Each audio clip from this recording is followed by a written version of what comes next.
Hello ਦੋਸਤੋ, ਸਵਾਗਤ ਹੈ ਤੁਹਾਡਾ ਨਾਗਰਿਕ ਅਤੇ ਨਾਗਰਿਕਤਾ ਦੇ ਅਗਲੀ ਵੀਡੀਓ 'ਚ।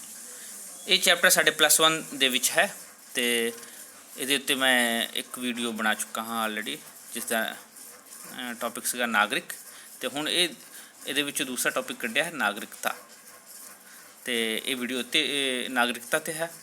ਅਤੇ ਉਮੀਦ ਹੈ ਕਿ ਤੁਸੀਂ ਪਹਿਲਾ ਵੀਡੀਓ ਦੇਖਿਆ ਹੋਇਆ। ਅਗਰ ਨਹੀਂ ਦੇਖਿਆ ਹੈ ਤੁਸੀਂ ਨਾਗਰਿਕ 'ਤੇ ਪਹਿਲਾ ਵੀਡੀਓ ਤਾਂ ਜ਼ਰੂਰ ਦੇਖੋ, ਤਾਂ ਕਿ ਤੁਹਾਨੂੰ ਇਹ ਜਿਹੜਾ ਨਾਗਰਿਕਤਾ ਵਾਲਾ ਵੀਡੀਓ ਹੈ ਇਹ ਸਮਝਣ 'ਚ ਆਸਾਨੀ ਹੋਵੇ। ਔਰ ਉਸ ਤੋਂ ਪਹਿਲਾਂ ਕਿ ਆਪਾਂ ਅੱਗੇ ਵਧੀਏ ਨਾਗਰਿਕਤਾ ਬਾਰੇ ਪੜ੍ਹਨ ਲਈ, ਅਤੇ ਤੁਸੀਂ ਸਾਰੇ ਅਗਰ ਚੈਨਲ ਨੂੰ ਸਬਸਕ੍ਰਾਈਬ ਨਹੀਂ ਕੀਤਾ ਤਾਂ ਜ਼ਰੂਰ ਕਰ ਦਿਓ, ਅਤੇ ਬੈਲ ਆਈਕਨ ਵੀ ਜ਼ਰੂਰ ਦਬਾ ਦਿਓ ਤਾਂ ਕਿ ਤੁਹਾਨੂੰ ਸਾਰੀ ਨੋਟੀਫਿਕੇਸ਼ਨ ਸਮਾਂ ਸਿਰ ਮਿਲਦੀ ਰਹੇ। ਅਤੇ ਸ਼ੁਰੂ ਕਰਦੇ ਹਾਂ ਫਿਰ।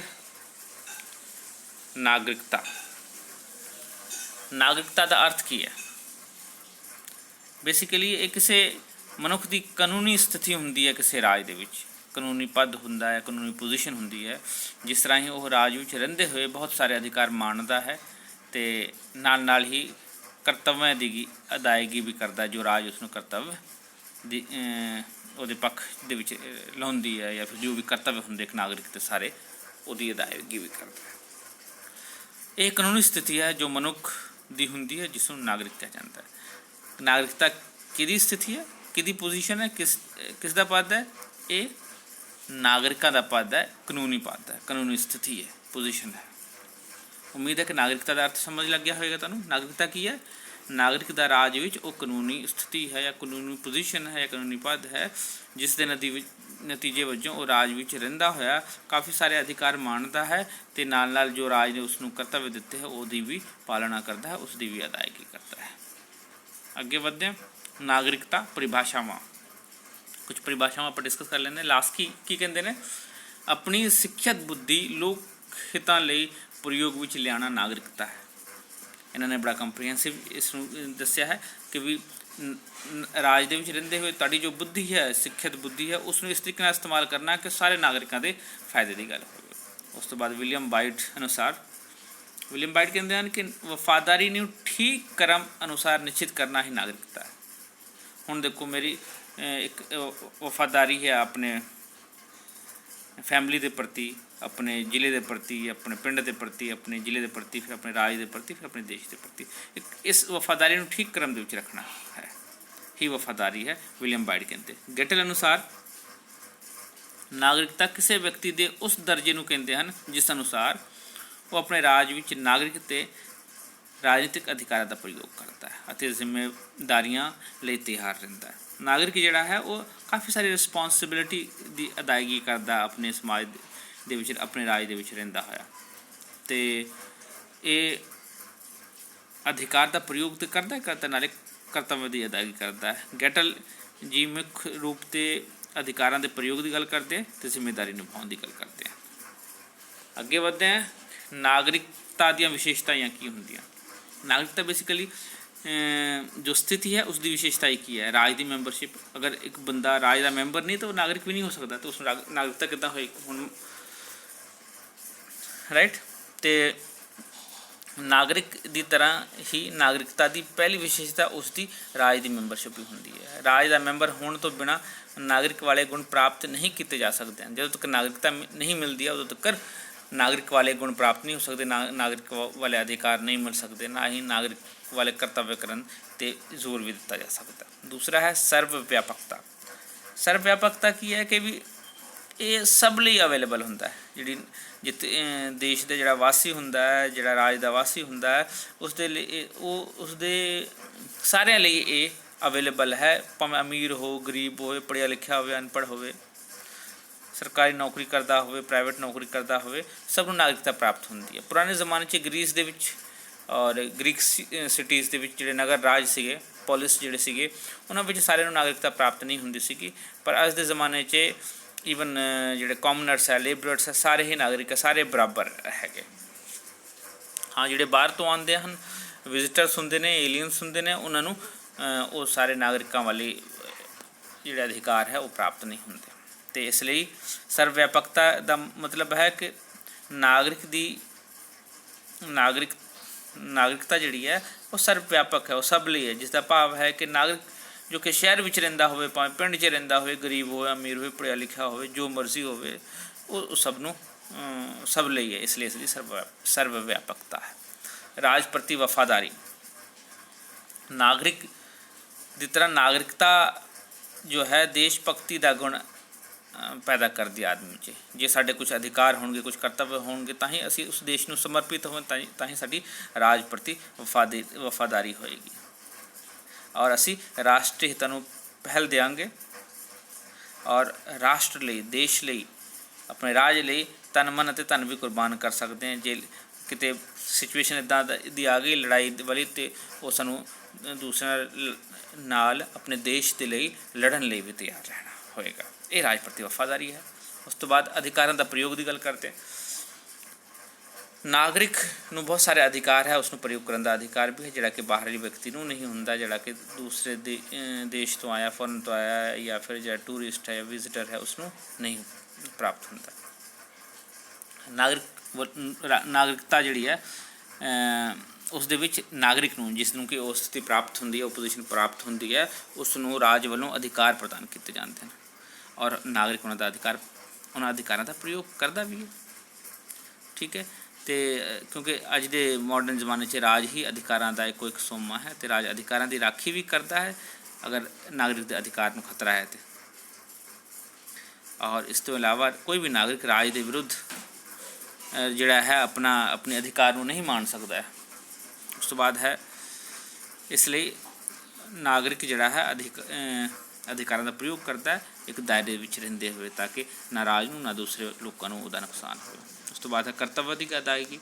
ਨਾਗਰਿਕ ਜਿਹੜਾ ਹੈ ਨਾਗਰਿਕਤਾ ਵਾਲੀ ਸਥਿਤੀ 'ਚ ਆਪਣੀ ਕਰਤੱਵਾਂ ਦੀ ਅਦਾਇਗੀ ਵੀ ਕਰਦਾ ਹੈ। ਜੇਕਰ ਨਾਗਰਿਕ ਕਰਤੱਵਾਂ ਦੀ ਅਦਾਇਗੀ ਨਹੀਂ ਕਰਦਾ ਹੈ ਤਾਂ ਅਧਿਕਾਰ ਨਿਰਰਥਕ ਹੋ ਜਾਂਦੇ ਹਨ, ਕਿਉਂਕਿ ਕਰਤੱਵ ਅਤੇ ਅਧਿਕਾਰ ਜਿਹੜੇ ਹੈ ਨਾਲ ਨਾਲ ਚੱਲਦੇ ਹਨ। ਅਤੇ ਇਹ ਨਾਗਰਿਕ ਦੀਆਂ ਵਿਸ਼ੇਸ਼ਤਾਵਾਂ ਸੀਗੀਆਂ। ਰਾਜ ਦੀ ਮੈਂਬਰਸ਼ਿਪ ਹੁੰਦੀ ਹੈ, ਨਾਗਰਿਕਤਾ, ਸਰਵ ਵਿਆਪਕਤਾ ਸਭ ਲਈ ਹੈ, ਰਾਜ ਪ੍ਰਤੀ ਵਫਾਦਾਰੀ, ਅਧਿਕਾਰਾਂ ਦਾ ਪ੍ਰਯੋਗ ਅਤੇ ਕਰਤੱਵਾਂ ਦੀ ਅਦਾਇਗੀ। ਅੱਗੇ ਚੱਲਦੇ ਹੁਣ। ਨਾਗਰਿਕਤਾ ਪ੍ਰਾਪਤ ਕਰਨ ਦੇ ਢੰਗ ਕਿੰਨੇ? 2 ਢੰਗ ਹੈ ਮੇਨਲੀ। ਅਤੇ ਜਨਮ ਤੋਂ ਨਾਗਰਿਕਤਾ, ਰਾਜਕ੍ਰਿਤ ਨਾਗਰਿਕਤਾ।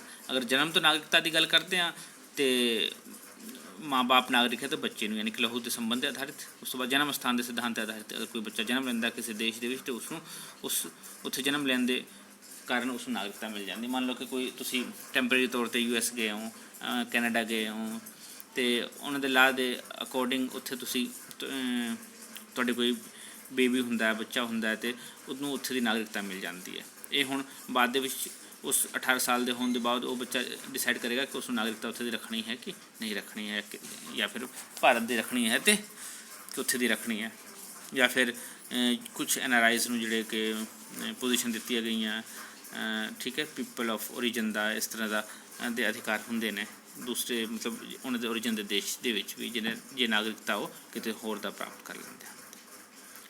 ਉਸ ਤੋਂ ਬਾਅਦ ਦੋਹਰੀ ਨਾਗਰਿਕਤਾ ਦੇ ਸਿਧਾਂਤ 'ਤੇ ਆਧਾਰਿਤ ਹੈ। ਦੋਹਰੀ ਨਾਗਰਿਕਤਾ ਦਾ ਸਿਧਾਂਤ ਬੇਸਿਕਲੀ ਕੀ ਹੁੰਦਾ? ਕਈ ਦੇਸ਼ਾਂ 'ਚ ਲਹੂ ਦੇ ਸਿਧਾਂਤ ਅਤੇ ਜਨਮ ਸਿਧਾਂਤ ਦੋਵੇਂ ਹੀ ਪ੍ਰਚਲਿਤ ਹਨ, ਅਤੇ ਬੱਚੇ ਨੂੰ ਲਹੂ ਸਿਧਾਂਤ 'ਤੇ ਆਧਾਰਿਤ ਮਾਤਾ ਪਿਤਾ ਅਤੇ ਜਨਮ ਸਥਾਨ ਦੇ ਸਿਧਾਂਤ 'ਤੇ ਆਧਾਰਿਤ ਉਸ ਦੇਸ਼ ਦੀ ਨਾਗਰਿਕਤਾ ਮਿਲਦੀ ਹੈ ਜਿੱਥੇ ਕਿ ਜਨਮ ਲਿਆ ਉਸਨੇ। ਅਤੇ ਇਹ ਬੇਸਿਕਲੀ ਨਾਗਰਿਕਤਾ ਜਿਹੜੀ ਹੈ ਜਨਮ ਤੋਂ ਨਾਗਰਿਕਤਾ ਦੇ ਹੈ। ਹੁਣ ਰਾਜਕ੍ਰਿਤ ਨਾਗਰਿਕਤਾ ਦੀ ਗੱਲ ਕਰਦੇ ਹਾਂ, ਤਾਂ ਰਾਜਕ੍ਰਿਤ ਨਾਗਰਿਕਤਾ ਉਹ ਹੁੰਦੀ ਹੈ ਜਿਸ ਦੇ ਵਿੱਚ ਉੱਥੇ ਉਸ ਦੀ ਜਿਹੜੀ ਹੈ ਨੈਚੁਰਲਾਈਜੇਸ਼ਨ ਹੁੰਦੀ ਹੈ।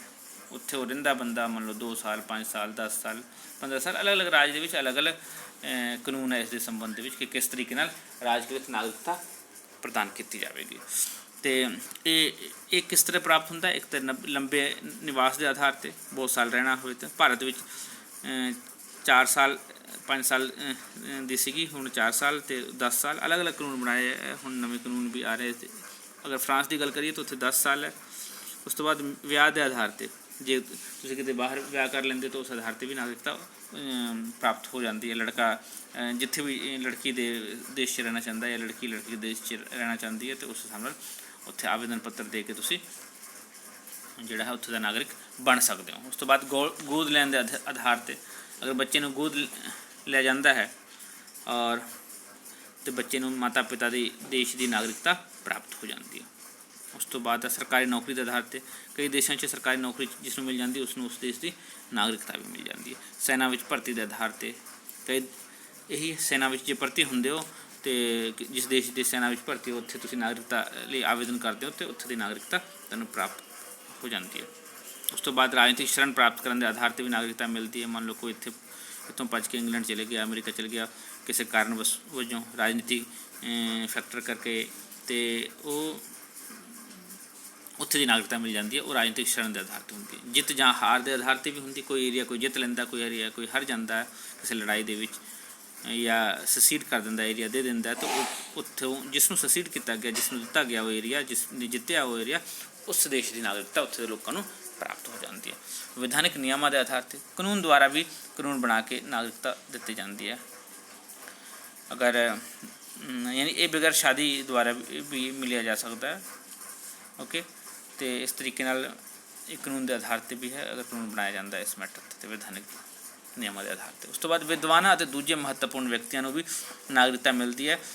ਜਿਵੇਂ ਕਿ ਭਾਰਤ ਦੀ ਗੱਲ ਕਰੀਏ ਤਾਂ ਮਦਰ ਟੈਰੇਸਾ ਨੂੰ ਭਾਰਤ ਦੀ ਨਾਗਰਿਕ ਸੀ, ਪਰ ਉਸ ਤੋਂ ਪਹਿਲਾਂ ਉਹ ਕਿਸੇ ਹੋਰ ਦੇਸ਼ ਤੋਂ ਆਏ ਸੀਗੇ, ਸਰਬੀਆ ਤੋਂ ਮੇਰੇ ਖਿਆਲ ਨਾਲ ਆਏ ਸੀਗੇ, ਮੈਂ ਇੱਥੇ ਸ਼ੋਰ ਨਹੀਂ ਹੈਗਾ, ਤੁਸੀਂ ਇੱਕ ਵਾਰੀ ਸਰਚ ਮਾਰ ਲੈਣਾ ਇੱਥੇ। ਅਤੇ ਇਸ ਤੋਂ ਇਲਾਵਾ ਵੀ ਮਦਰ ਟੈਰੇਸਾ ਨੂੰ ਭਾਰਤ ਦੇ ਨਾਗਰਿਕ ਉਹ ਸੀਗੇ ਪਰਮਾਨੈਂਟ ਤੌਰ 'ਤੇ, ਕਈ ਦੇਸ਼ਾਂ ਦੀ ਨਾਗਰਿਕਤਾ ਵੀ ਉਹਨਾਂ ਨੂੰ ਪ੍ਰਦਾਨ ਕੀਤੀ ਗਈ ਸੀ। ਕਈ ਦੇਸ਼ਾਂ ਨੇ ਉਹਨਾਂ ਨੂੰ ਆਪਣਾ ਨਾਗਰਿਕ ਘੋਸ਼ਿਤ ਕੀਤਾ ਸੀ। ਅਤੇ ਨਾਗਰਿਕਤਾ ਸੀ ਇਹ ਪ੍ਰਾਪਤ ਕਰਨ ਦੇ ਢੰਗ। ਹੁਣ ਨਾਗਰਿਕਤਾ ਖੁਸ਼ ਜਾਣ ਦੀਆਂ ਵਿਧੀਆਂ ਦੀ ਗੱਲ ਕਰਦੇ ਹਾਂ।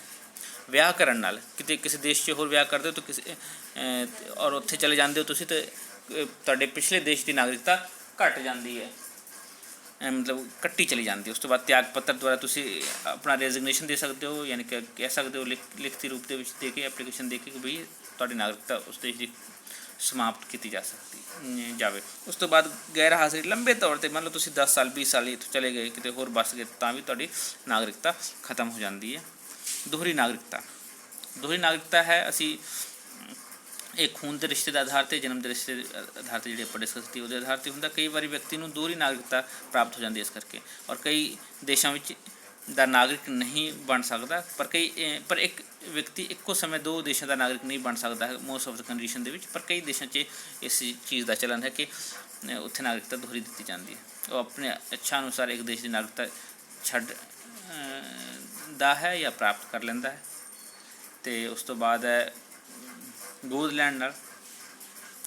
ਅਗਰ ਮੰਨ ਲਓ ਕਿਸੇ ਬੱਚੇ ਨੂੰ ਗੋਦ ਲਿਆ ਗਿਆ ਅਤੇ ਬੱਚੇ ਨੂੰ ਮਾਤਾ ਪਿਤਾ ਦੇ ਦੇਸ਼ ਦੀ ਨਾਗਰਿਕਤਾ ਮਿਲ ਜਾਂਦੀ ਹੈ, ਜਿੱਥੇ ਉਹ ਪੈਦਾ ਹੋਇਆ ਸੀ, ਜਿੱਥੇ ਸੀਗਾ ਉੱਥੇ ਦੀ ਨਾਗਰਿਕਤਾ ਖੁੱਸ ਜਾਂਦੀ ਹੈ। ਉਸ ਤੋਂ ਬਾਅਦ ਹਾਰ ਜਾਣ ਨਾਲ, ਈਵਨ ਕਿਸੇ ਮੰਨ ਲਓ ਕੋਈ ਦੇਸ਼ ਕੋਈ ਏਰੀਆ ਹਾਰ ਗਿਆ, ਅਤੇ ਜਿੱਤੇ ਵਾਲੇ ਦੇਸ਼ ਦੀ ਨੇ ਉਸ ਨੂੰ ਉੱਥੇ ਦੇ ਲੋਕਾਂ ਨੂੰ ਆਪਣੇ ਦੇਸ਼ ਦੀ ਨਾਗਰਿਕਤਾ ਦੇਣੀ ਹੈ, ਅਤੇ ਪਿਛਲੇ ਦੇਸ਼ ਦੀ ਨਾਗਰਿਕਤਾ ਖੁੱਸ ਜਾਂਦੀ ਹੈ। ਉਸ ਤੋਂ ਬਾਅਦ ਵਿਦੇਸ਼ੀ ਸਰਕਾਰ ਤੋਂ ਮਾਣ ਜਾਂ ਮੈਡਲ ਪ੍ਰਾਪਤ ਕਰਨ ਨਾਲ ਵੀ ਕਈ ਵਾਰੀ ਇਸ ਦੀ ਸਿਚੁਏਸ਼ਨ ਹੁੰਦਾ ਹੈ ਕਿ ਵੀ ਤੁਸੀਂ ਆਪਣੇ ਰਾਜ ਨੂੰ, ਆਪਣੇ ਦੇਸ਼ ਨੂੰ, ਸਰਕਾਰ ਨੂੰ ਇਨਫੋਰਮ ਨਹੀਂ ਕੀਤਾ ਅਤੇ ਦੂਸਰੇ ਤੋਂ ਮਾਣ ਪ੍ਰਾਪਤ ਕੀਤਾ ਹੈ, ਅਤੇ ਇਸ 'ਤੇ ਵੀ ਕਈ ਵਾਰੀ ਕਾਨੂੰਨ ਇੱਦਾਂ ਦੇ ਬਣਦੇ ਕਿ ਵੀ ਨਾਗਰਿਕਤਾ ਖੁੱਸ ਜਾਂਦੀ ਹੈ। ਦੂਜੇ ਦੇਸ਼ ਨੂੰ ਪ੍ਰਵਾਸ ਕਰ ਜਾਣ ਨਾਲ, ਜੇ ਤੁਸੀਂ ਦੂਸਰੇ ਦੇਸ਼ ਵਿੱਚ ਚਲੇ ਜਾਂਦੇ ਹੋ ਇਮੀਗ੍ਰੇਸ਼ਨ ਰਾਹੀਂ ਅਤੇ ਉੱਥੇ ਦੀ ਨਾਗਰਿਕਤਾ ਪ੍ਰਾਪਤ ਕਰ ਲੈਂਦੇ ਹੋ, ਤਾਂ ਵੀ ਤੁਹਾਡੀ ਪਿਛਲੇ ਦੇਸ਼ ਦੀ ਨਾਗਰਿਕਤਾ ਖਤਮ ਹੋ ਜਾਂਦੀ ਹੈ। ਸੱਟੇ ਵਜੋਂ ਸੰਖੇਪ ਵਿੱਚ ਅਸੀਂ ਕਹਿ ਸਕਦੇ ਹਾਂ ਕਿ ਨਾਗਰਿਕ ਦਾ ਉਹ ਕਾਨੂੰਨੀ ਸਥਿਤੀ ਜਾਂ ਪਦ ਹੈ ਜਿਸ ਦੀ ਵਜ੍ਹਾ ਨਾਲ ਉਹ ਰਾਜ ਵਿੱਚ ਰਹਿੰਦਾ ਹੈ, ਅਧਿਕਾਰ ਮਾਣਦਾ ਹੈ ਅਤੇ ਕਰਤੱਵਾਂ ਦੀ ਅਦਾਇਗੀ ਕਰਦਾ ਹੈ। ਇਹ ਦੋ ਤਰੀਕਿਆਂ ਨਾਲ ਪ੍ਰਾਪਤ ਹੁੰਦਾ, ਮੇਨਲੀ ਜਨਮ ਤੋਂ ਅਤੇ ਰਾਜਕ੍ਰਿਤ ਨਾਗਰਿਕਤਾ। ਅਤੇ ਬੜਾ ਛੋਟਾ ਜਿਹਾ ਇਹ ਵੀਡੀਓ ਸੀਗਾ ਇਹਦੇ 'ਤੇ, ਅਤੇ ਉਮੀਦ ਹੈ ਕਿ ਤੁਹਾਨੂੰ ਵੀਡੀਓ ਵਧੀਆ ਲੱਗੇਗੀ। ਔਰ ਪਹਿਲਾ ਵੀਡੀਓ ਮੇਰਾ ਬਾਕੀ ਸਾਰੇ ਨਾਗਰਿਕ ਦੇ ਉੱਤੇ ਹੈ, ਉਹ ਵੀ ਦੇਖ ਲੈਣਾ, ਅਤੇ ਇਸ ਨੂੰ ਦੋਨੋਂ ਨੂੰ ਮਿਲਾ ਕੇ ਦੇਖਣਾ ਅਤੇ ਨੋਟਸ ਜ਼ਰੂਰ ਬਣਾਓ, ਲਿਖ ਕੇ ਜ਼ਰੂਰ ਦੇਖੋ ਮੇਨ ਪੁਆਇੰਟਸ। ਅਤੇ ਜਦੋਂ ਤੁਸੀਂ ਲਿਖ ਕੇ ਦੇਖਦੇ ਹੋ ਕਿਸੇ ਚੀਜ਼ ਨੂੰ ਤਾਂ ਤੁਸੀਂ ਜ਼ਿਆਦਾ ਦੇਰ ਤੱਕ ਯਾਦ ਰੱਖਦੇ ਹੋ, ਐਗਜ਼ਾਮੀਨੇਸ਼ਨ ਦੇ ਵਿੱਚ ਰਿਕਾਲ ਕਰਨਾ ਵੀ ਆਸਾਨ ਹੁੰਦਾ ਹੈ। Right, thank you, God bless you, take care, bye bye.